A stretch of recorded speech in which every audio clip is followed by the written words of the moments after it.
Today our topic is additive white Gaussian noise. So we will specifically see the noise signal which is always present at the receiver, at a communication receiver.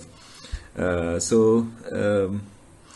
will try to define each and every term, and we will see the details of these terms, which are actually the noise which is present in at a communication receiver is actually Gaussian, it is white, and it is additive. So we will see these terms. We will see these terms in detail. Why the name AWGN? Why this name AWGN is given to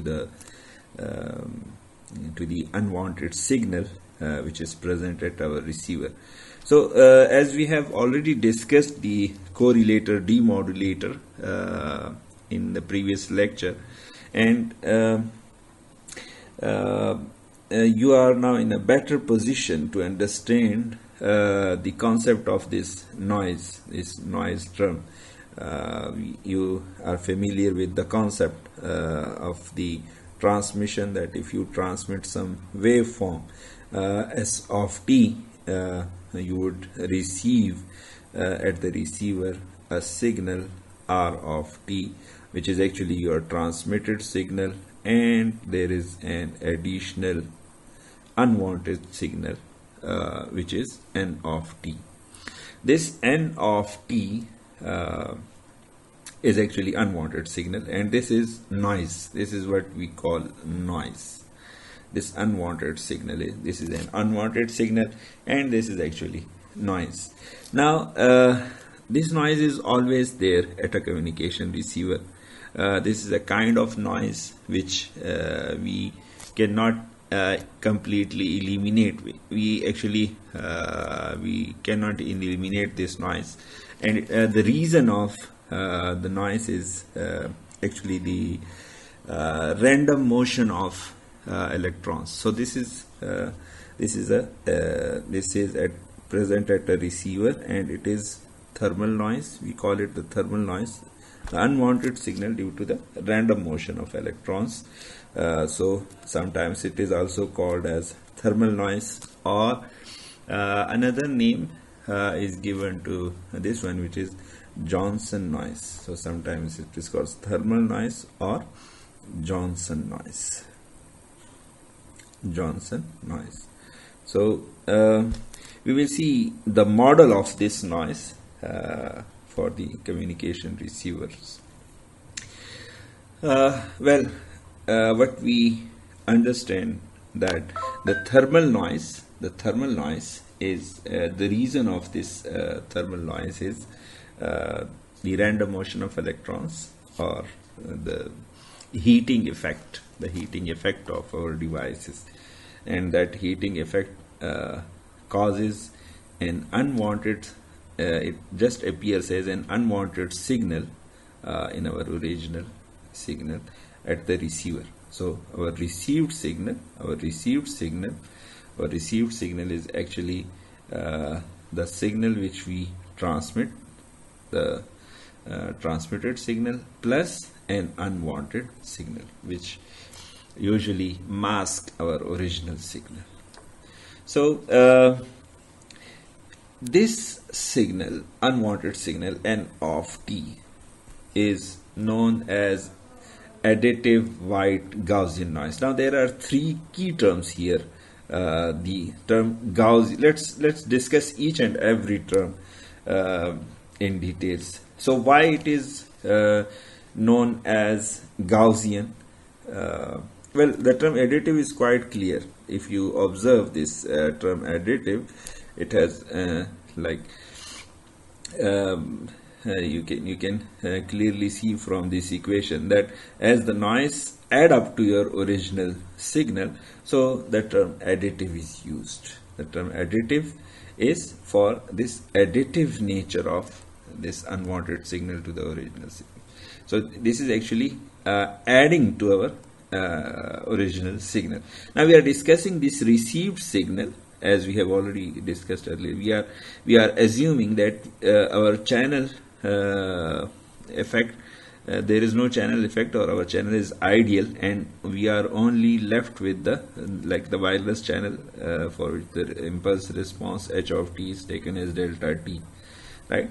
So when you have h of t equal to delta t, your received signal would be s of t, your transmitted signal, plus the noise term only. So this is what we assume, and now we will see each of these key terms in details. So let's observe the first key term, which says that the noise n of t, which says that this noise n of t is Gaussian, right? It's Gaussian. N of t is Gaussian. So you have a received signal which is equal to your transmitted signal, desired signal, and unwanted signal, and this is Gaussian. When we say it's Gaussian, then it should be very clear that the Gaussian, if you want to observe its PDF, the PDF of the noise, it would be of bell-shaped, right? This bell-shaped, it has this bell-shaped PDF. So it is Gaussian. And when you say Gaussian, if you have any, because this is something random, right? We say it's a random process. This noise term is a random process. So keep in mind, when you say the random process, we just we need to know some. We are always interested in its PDF then, because we always want to quantify our signals, right? We want to analyze our signals in the presence of this noise, this unwanted signal, and we need some measure. For this random signal, because this is deterministic signal. This is the signal which we transmit. This one is the signal which add up, but this is random. And now we said that this random process is actually Gaussian. It is modeled as a Gaussian noise. It is modeled as a Gaussian noise. And anything now, if you declare that this is a Gaussian model, then you should understand the Gaussian PDF. If you observe if any random variable, let me discuss it, recall it a little bit, that if you have some random variable x, and that random variable is Gaussian normal with mean 0 and variance sigma square, right? This is the notation we used to represent the random variable x, which is Gaussian. We say this n. So we have, this is the first parameter is the mean value, and the second parameter is its variance in this notation. So if some random process or some random number is Gaussian, right? Some random variable, not random number, some random variable is Gaussian. It means the value of this variable, it may take any value on this real axis. This is a real axis, right? This is a real axis. So this random variable may take any value on this real axis, right? Suppose this is 0, so all positive values of this random variable are here, and all negative values of this random variable are here, right? Same is the case with the random process. We observe the random process as a function of two variables, as we have discussed this random process earlier, that we observe it as a function of two random variables, the event and the time. So it is, if you recall your knowledge of random process, we observe it as a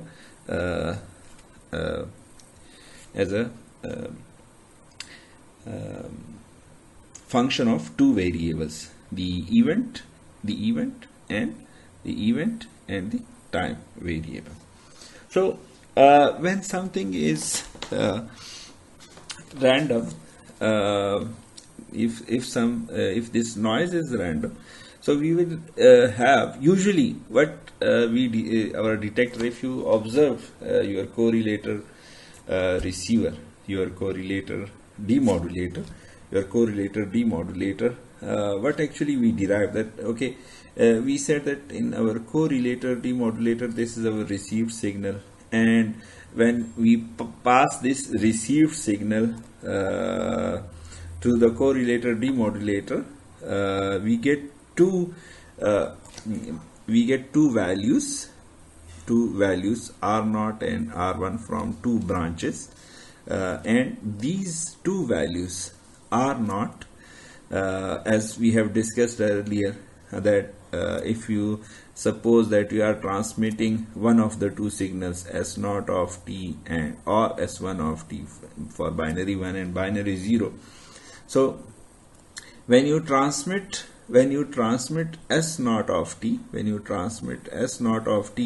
then your R0 is actually the energy of the signal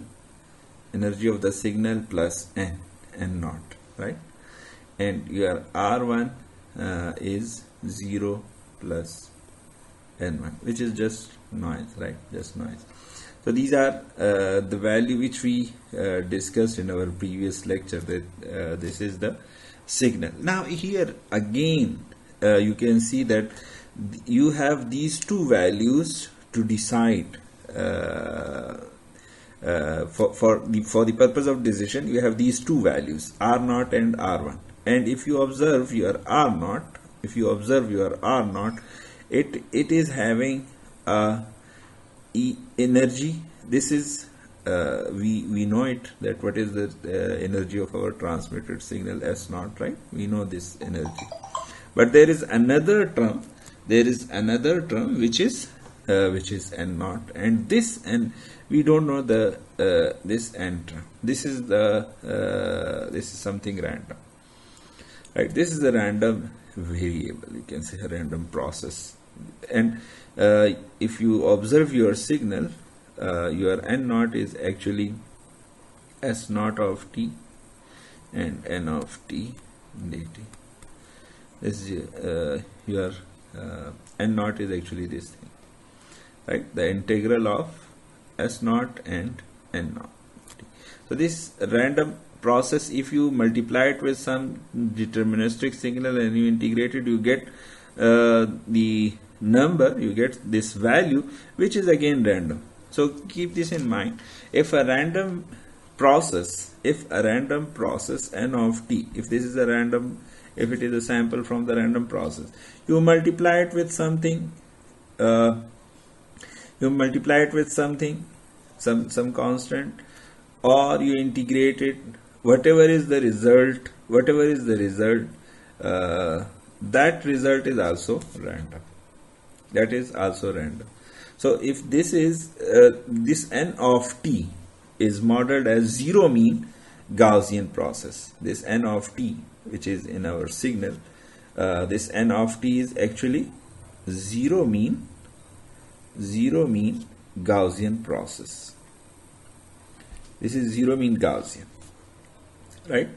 So this n of t is zero. When we say it's zero mean Gaussian, we mean that by this we mean that if we observe the PDF of the noise n naught, the noise n naught will also be zero mean.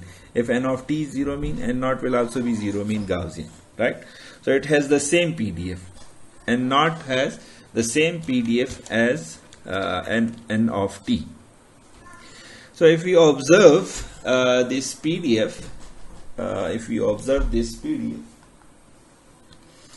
it is Gaussian and it is zero mean. So it means the value, any random process which is zero mean, its PDF would look like this, which means it may have some value. It may take any value It may take any value on this real axis. It may take any value on this real axis, and now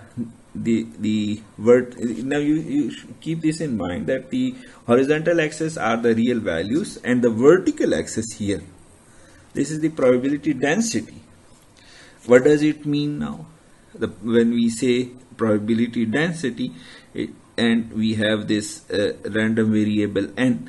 Now we just go back to your, if you go back to your theory, it means that if you have this noise, the noise term, which is Gaussian, zero mean Gaussian, so most probably the noise, it's 68% you have, if this is plus minus sigma, right? If this is sigma and this is minus sigma, so this range is plus minus sigma range. In this, most probably your random the value of this the sample value of this this random variable would be here. It would be in the range plus minus sigma, and the theory says that 68%, there is 68% chance that your value would be in this range, which is closer to 0, right? Just in this range, plus minus sigma, and this plus sigma is standard deviation, so it's a number, right? It's a number, it's a characteristic number, so it's a standard deviation. And usually you can talk about different values of sigma. Suppose our sigma is 1, sigma is unity, so there is 68% chance that your sample, the random value of this sample would be in this range, plus minus 1. Now if you have this knowledge, that 68% chance, it's probably 68% chance with this particular sigma. It's 68% chance is there that your value, the random variable would take a value in this range, right? Plus minus sigma range. Well, you can also go to, if you go back to your theory, you can also say that, okay, we can also talk about plus minus 2 sigma range, right? We can also talk about plus minus 2 sigma range, which is a wider range, right? Now it is a wider range, this range. So if you have plus minus 2 sigma range, so the theory says that if some process is Gaussian, right? If some process is Gaussian, and you want to see the probability of, if you are observing, if some process is Gaussian and you want to observe a sample from that Gaussian process, so there is 68% chance that the value would be in this range, plus minus sigma range, which is plus minus 1 if sigma is 1. And there is 68 plus 27. So 68 plus, what is 68 plus 27? It is 95%, right? So 95, you have 95% chance. You have 95% chance that the value would be in this range, plus minus 2 sigma range, right? Plus minus 2 sigma range, 95% chance. So when sigma is 1, it means 95% chance that the value, the observed value, would be in the range plus minus 2, because the random, it has taken some real value, right, with certain probability. So probability is given by this PDF, probability density function. So if you observe your signal at the correlator, which is if you observe R0 was equal to energy of the signal, which is deterministic. We know what's the energy of our signal S0, and then you have another term N0. Now this N0 is Gaussian. It means if your sigma is 1, then most probably with this N0 would take a value, because there is a random value added to the energy of the signal, and we want to predict this value. Now for the prediction we have the Gaussian curve, because this is modeled as Gaussian. This thermal noise which is present at your receiver, it is zero mean Gaussian. So when it is zero mean Gaussian, this N0 which is present in R0, the received signal which passes through the upper branch of the correlator, so it is also zero mean Gaussian. When this is zero mean Gaussian, this is just a value. It's a definite integral. So it's a value. It's a value. It's a value. It's a number. It's a number. It's a real number. And this real number, if the sigma, we don't know what actually the sigma is, right?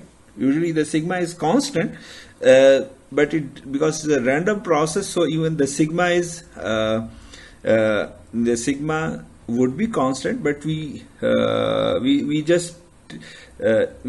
never know exactly what is the sigma for this particular sample value. When we sample the signal, we have to sample the signal and decide, give it to the detector for the purpose of decision. So when we sample the signal, we get this is our sample from the upper branch of the correlator receiver. So this number, it is a real value. Now we can, how do we analyze it? We analyze it by taking these certain parameters of the random process. For example, sigma, standard deviation, is an important parameter, and we say, okay, if your sigma is 1, then most probably like this value, it's 68% chance that this value would be in the range plus minus 1, and it's 95% chance that this value would be in the range plus minus 2, which means that it's also possible that your signal R0 is equal to it's possible that this is plus 0.95 or any plus 0.95 or minus 0.95, right? So, or any other value, 0.75 or 0.83 or any other value, because this will have 68% chances. With the 68% probability, this value would be in the range plus minus 1, and with the 95% probability, this value would be in the range plus minus 2. So it may have 1.5 value, minus 1.43, right? Plus minus 2, right? Minus 1.43, or it may have minus 1.256, anything, any random value you can consider. So if you are taking if you are observing your signal R0, which has the deterministic part ES0, and it has a random part, which is this one, it has a random part, and this random, we know the PDF of this random part, so we can always say that, okay, our signal R0 has a deterministic part, which is the energy, and it has a random part which is some real.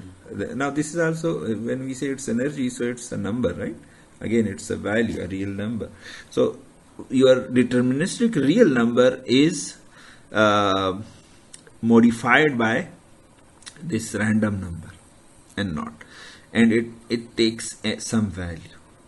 Now we observe that now it's very clear.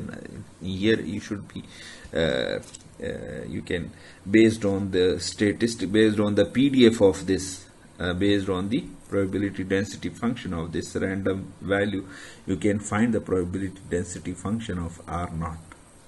Now if you say there is a 68% chance with when sigma is equal to 1, there is 68% chance that this value is between plus minus 1, right? So it means there is 68% chance, 68% probability that your received signal is the energy of the signal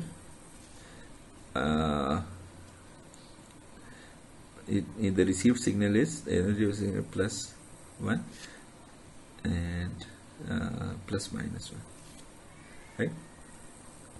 This is plus minus 1. Or you can say that there is 68% chance that your received signal R naught is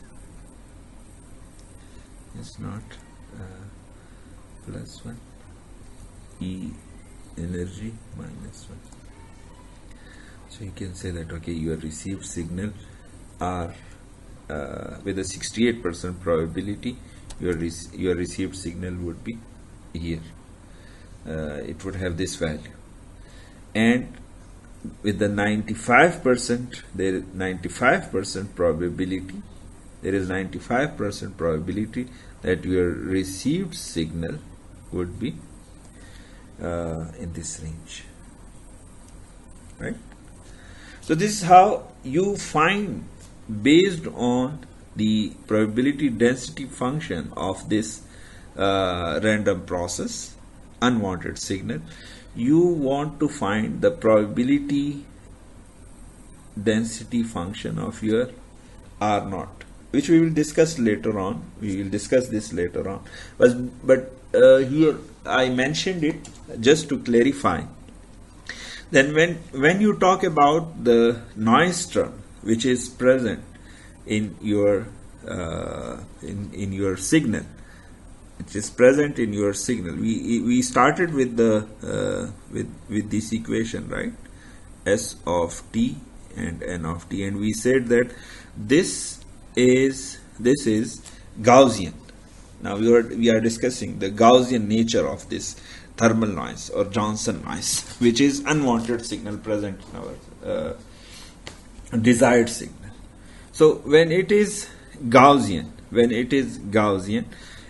what is the effect of this unwanted signal over the decision, over our because it is, if you see, it is added to our original signal, and as a result, when we pass this received signal through the correlator, because the correlator has to compare, right? This is what we discussed, that the correlator has to compare whether we received S naught of t or we received S1 of t.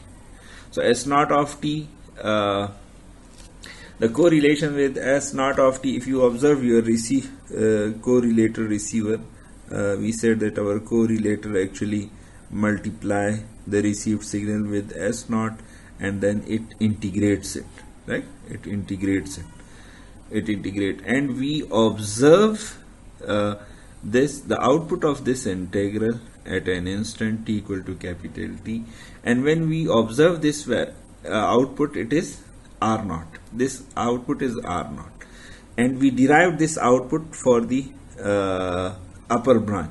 Similarly, for the lower branch, we said that our received signal is multiplied with S1 of t in the correlator demodulator, and then that it is integrated. This product is integrated, and then we sample it at this particular instant, and we get R1. So this R0 and R1, these values are important, and because our signal R of t,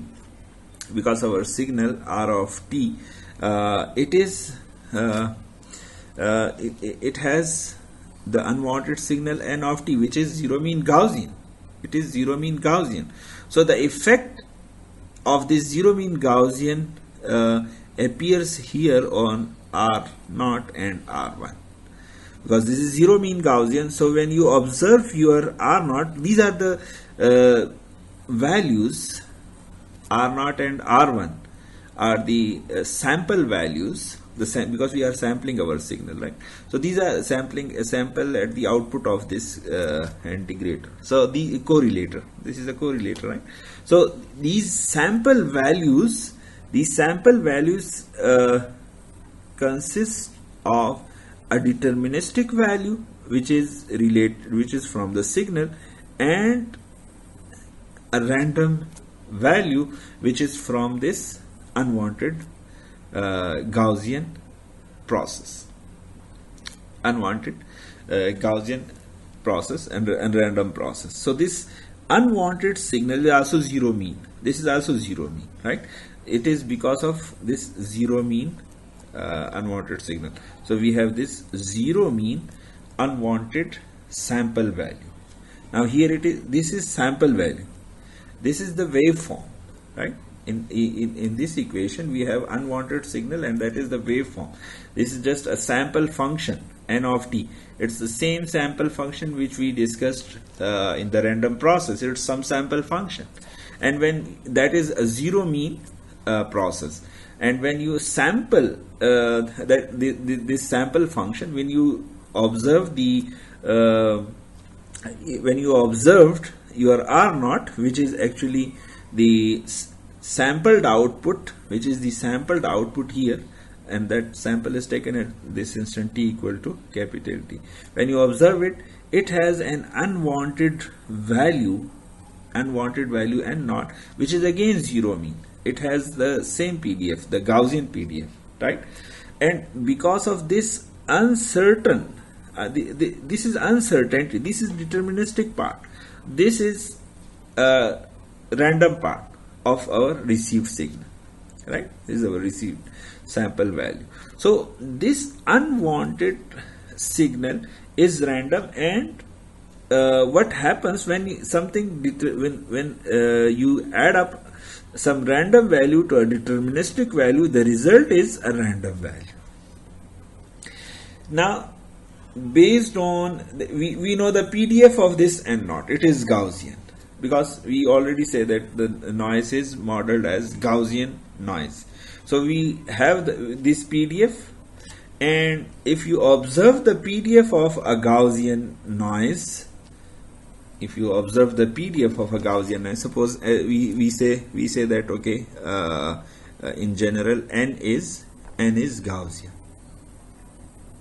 When we say n is Gaussian, then you can observe the PDF of this Gaussian noise. It looks like this, zero mean Gaussian, so it's zero, and this Gaussian process will have the value in this range, plus minus sigma range, with it 68% probability that the value is in this range. It will take a real value in this range. This n would take a real value in this range with the probability 68%, and it would take a real value in plus minus 2 sigma range. This is plus minus 2 sigma range, with the probability 95%. If you go to the higher, more like plus minus 3 sigma range, then it's 99%, right? 99%. So you have this probability. Now this random value would be in this particular range, and when n is Gaussian, right? You can always you can take different values. You can take different values of sigma. This is called the mean value. Zero. When we say zero mean, so our mean value is zero, right? So these are the important parameters, important characteristic numbers of our random process. The mean value is zero, and sigma can be taken, it's a constant, so it can be taken any. It's like you can discuss this curve based on different values of sigma. You can take sigma equal to 1, and then your ranges will be clear that okay, this is plus minus 1 and this is plus minus 2. If your sigma is other than 1, for example, your sigma is 0.5, right? Where sigma is 0.5. So this range would be plus minus this would be plus minus 0.5. 68% probability that the value of n would be between in the range plus minus 0.5. So it has to take, this n has to take some value here, right? It will take, because it appears in your received signal at the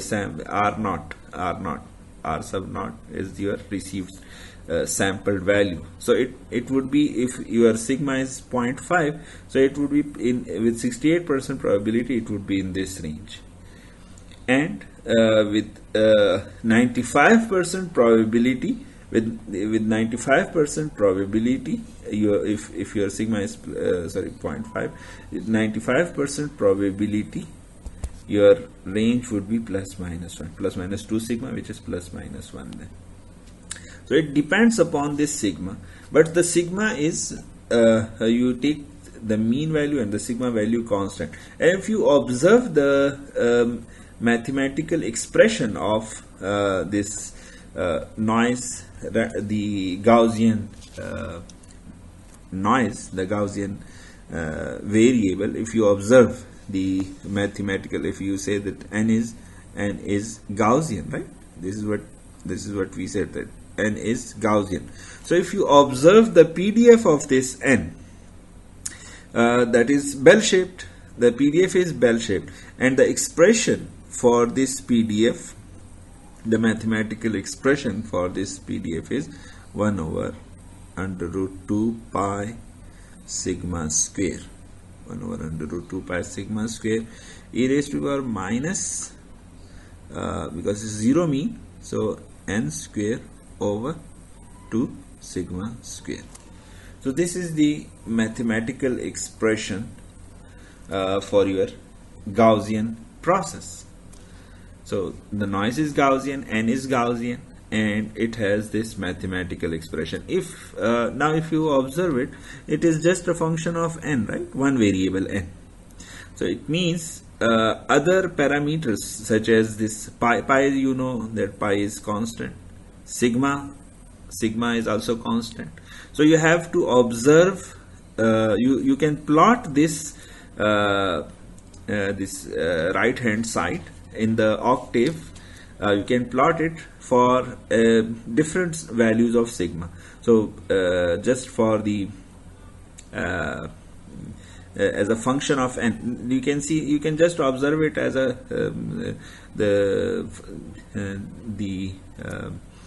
function of one variable. So you are familiar with plotting of function of one variable in octave. So it's just a function of one variable, and that is n, right? And pi, all others are constant. So if you take sigma equal to unity, so your p of n is 1 over under root 2 pi e raised to the power minus n square over 2.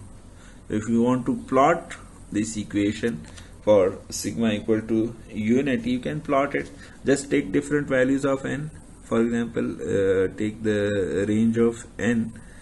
Take the range of n from 0 to, or you should have negative and positive as well. So take the values of n from suppose minus 5 to plus 5, right? Plus 5. Take these values of n and plot the function p of n in octave. So it's very easy to plot. I hope people can do that. You are familiar with the code.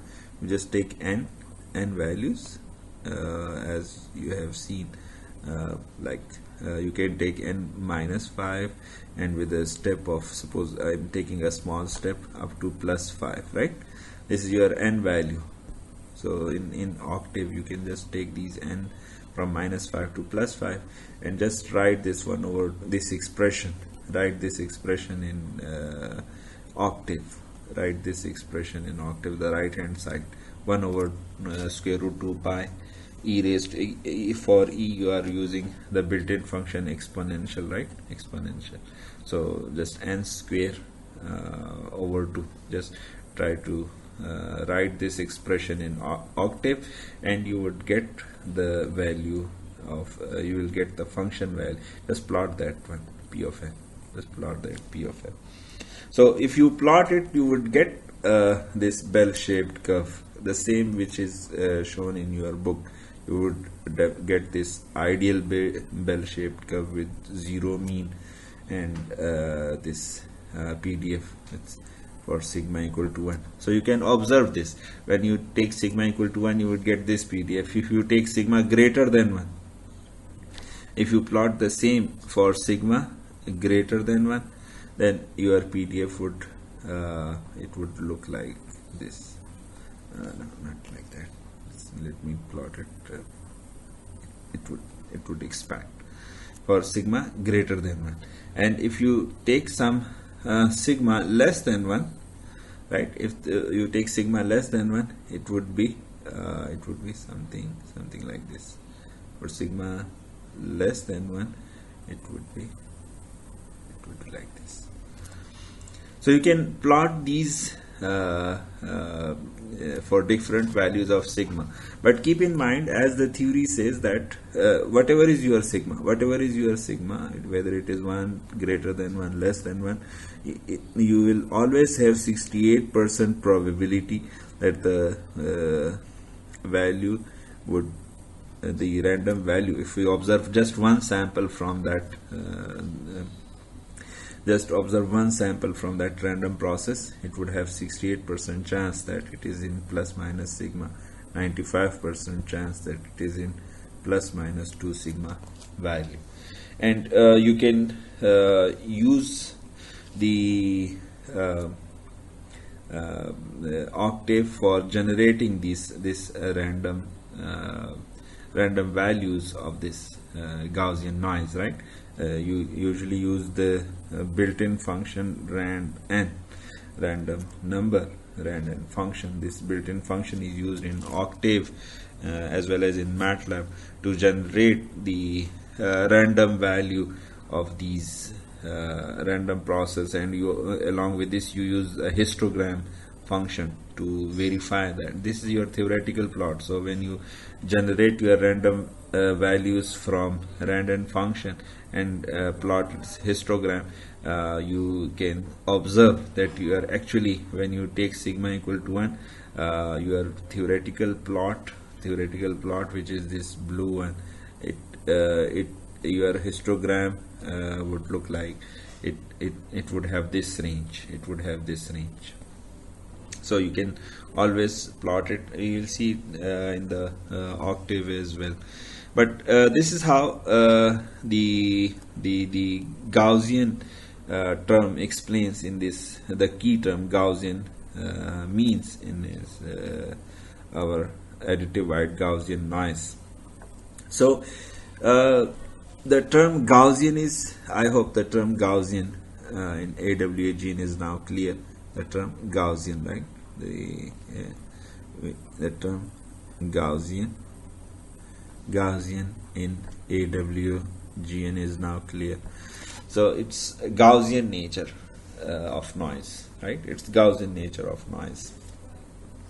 Unwanted signal which has the PDF Gaussian, and if you observe one sample from that PDF, one sample from that Gaussian process, if you just observe one sample from that unwanted signal which is random, you would get some value on the real axis, and with different probability you will get that value. So you can get any real value on that real axis depending upon the value of sigma as well, because the probability sigma, we have different values of sigma. You can see that the range of that random number which we observe, it varies with the sigma, right? Plus minus sigma, the range is different, but still it is random and it would add up to your original signal. So the next keyword, if you observe the next keyword in your signal, that is one was Gaussian and the other one was additive. We already discussed additive, and the next is white. this key term white is there, right? The key term white is there. So this key, let me explain this key term white. It's taken actually from the white noise. If you and the concept is very similar in the noise as well. If you observe the what do you know about the white light? The white light. Why it's taken from the light actually. So the white light has all the equal amounts of all frequencies within the visible band of electromagnetic radiation. So it when we say white light, it has the term white is used in the same sense as in the white light. And the white light, you know that it contains equal amounts of all frequencies within the visible band of electromagnetic radiations.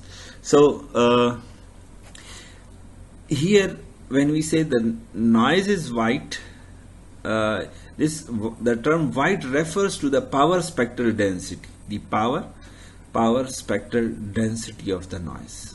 It refers to the power spectral density of the noise term.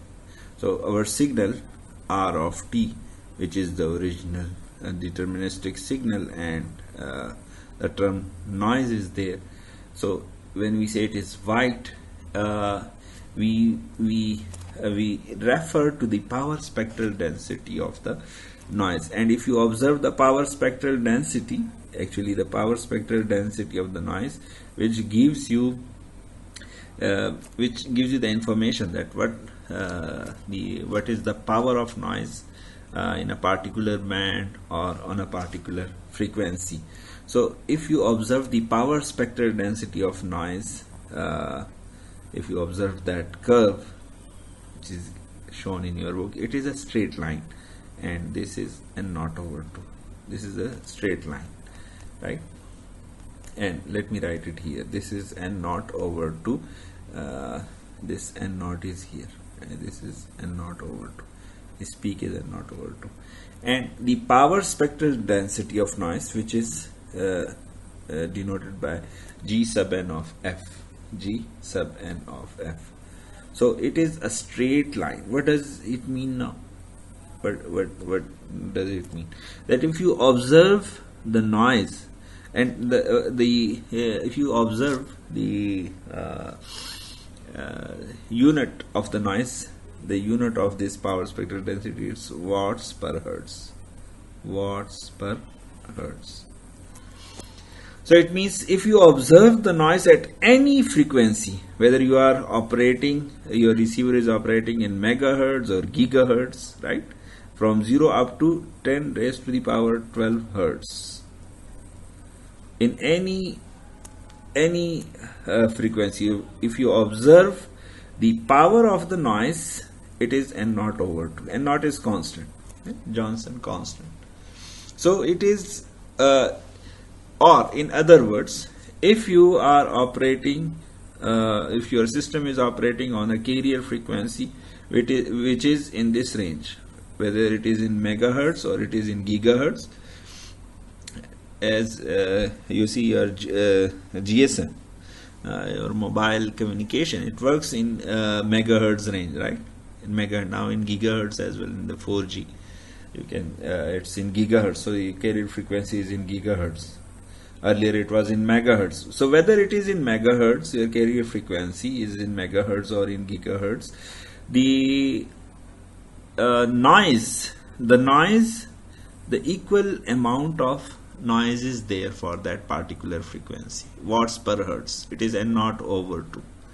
So the term white is, that is why the term white is used, that all the frequencies, if you observe any frequency here on this real axis, from whether it is megahertz or in gigahertz, if you are having communication on that particular carrier, and you are interested in observing the noise power, so the noise power density is the same, n naught over 2. even if you observe it in some band, so it's flat in this particular band, whether it is low frequency or it is high frequency, it is same and not over 2. So that is why the term this term noise, it is called as the white noise. That it's white, and the term white refers to the power spectral density of the power spectral density, which is flat. The power spectral density is flat, right? So it refers to the power spectral density, of this of the noise. So the power spectral density curve of the noise is flat, and it is n naught over 2. So it's flat in this all range, right, up to from 0 up to 10 raised to the power 12 hertz in terahertz, right, in terahertz. So terahertz up to terahertz, any frequency, if you observe your noise at any frequency, any FC here, because usually if you see all your modulation scheme, we take some FC, we assume FC, we have not specified that what is the actual value of FC. So it is always on this real axis, carrier frequency. So whatever is the frequency, if you observe the noise power spectral density, if you observe the noise power spectral density for that frequency, you can see that it is n naught over 2. Now let me also so I would write here that, okay, if you are, let me write it specifically here, that the GN of F is actually equal to n naught over 2 watts per hertz. So this is your power spectral density, which is constant, which is flat for all the range of frequencies, for the frequencies of interest, all frequencies of interest, which means the thermal noise contributes equal amount of power. The thermal noise contributes equal amount of power at all frequencies of interest. So the thermal noise contributes equal amount of power. Let me write it. Thermal noise contribute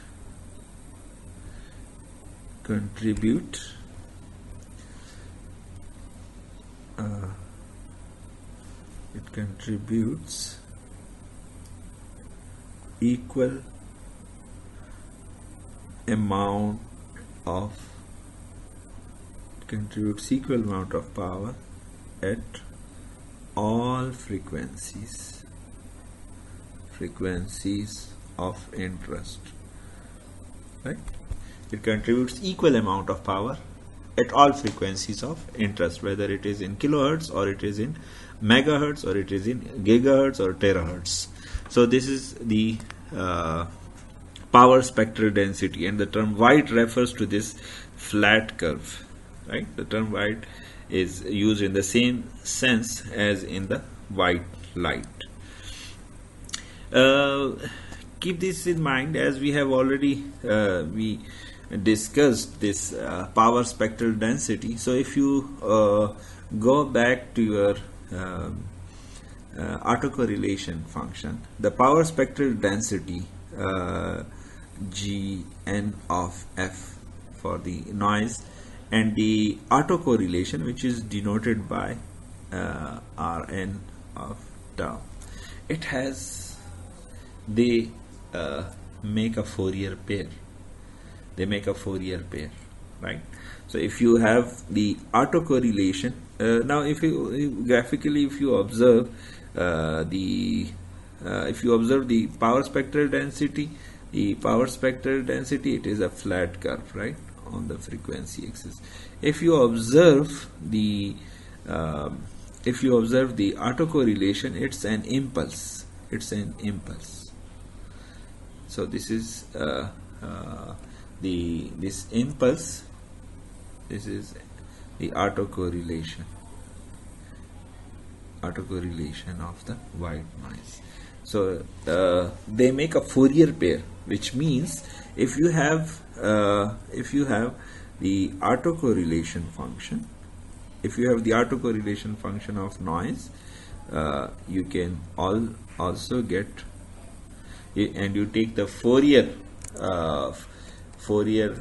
transform, the Fourier transform of autocorrelation function, you would get the power spectral density. As we know, the power spectral density of our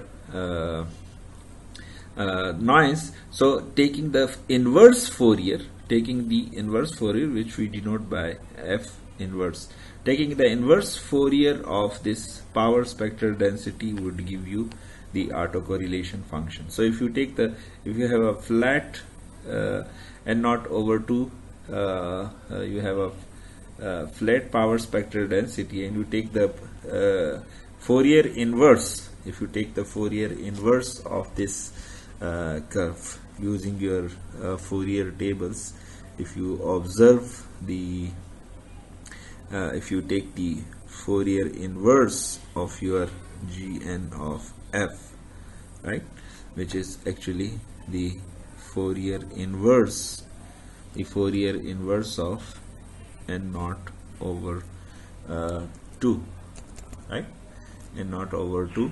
So throughout this for all frequencies, so if you take the Fourier inverse of this, the power spectral density, you would get n naught over 2 delta of tau, and this is your Rn of tau, which I just showed you graphically, that you have an impulse. You can observe it from the Fourier tables, right? So the Fourier inverse of n naught over 2 is this one. The Fourier inverse of n naught over 2 is given by this curve, and if you just an impulse. So if you want to plot the autocorrelation of additive wide Gaussian noise, the autocorrelation of additive wide Gaussian noise is an impulse n naught over 2. This is the autocorrelation of Gaussian noise. So I guess we have now you have enough knowledge of the Gaussian noise, right? The Gaussian noise, and the Gaussian noise is actually always there at your receiver, and it is an unwanted signal. So it is Gaussian because let me summarize the overall lecture, that it is Gaussian because the noise is following the Gaussian trend, right? It is zero mean Gaussian. If you observe the PDF, it is zero mean Gaussian, and it is additive because the unwanted signal, actually the noise actually add up to our original signal. And it is white because its power spectral density, the PSD, is flat, and the term white refers to the flat PSD, which is power spectral density, which is n naught over 2, right? So these are all the key terms of this AWGN. So you usually observe the performance of your receiver in AWGN, additive wide Gaussian noise. So we will discuss these while discussing the bit error rate performance of the communication receiver and the maximum likelihood detection, because this noise term is always there, this Gaussian noise is always there. So we would see that how in the presence of this noise what is the probability or what are the chances that our signal would be detected correctly. Now you can if you compare your previous knowledge, which is in the last lecture, we said that our signal is the deterministic R0 is deterministic part and the random part, right? This was our R0 from the upper branch of the correlator, and this was our R1 from the lower branch of the correlator when we transmitted S0 of t from the transmitter transmit S0 of t. This is what we get at the two branches. So we have these two values, R0 and R1, and based on this the detector, the maximum likelihood detector, would decide whether it is S0 and S1. So it check the probability. If R0 is greater than R1, it would declare, and actually this probability is because of this term and not because this is something random.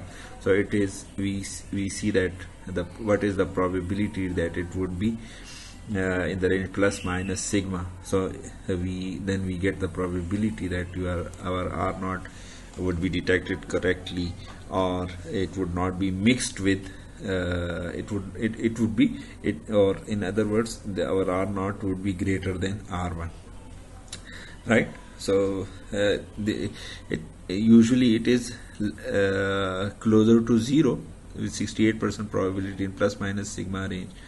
But there is always it is because these terms are random, n1 and n0, so it is, and these are additive wide Gaussian noise terms, right? These are the additive wide Gaussian noise terms.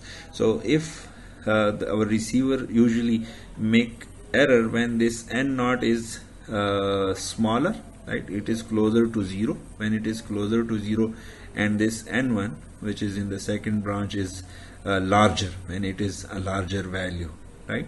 And it is a larger value like greater than 3 sigma or plus minus 3 sigma or greater than this value, because there is a probability that it can take some value, some greater value. So if this sum because of this smaller value of n0 and greater value of n1, sometimes it may happen that your R0 is less than R1, and then the receiver would make a wrong decision, but we will discuss it later on. So just leave this for the next lecture.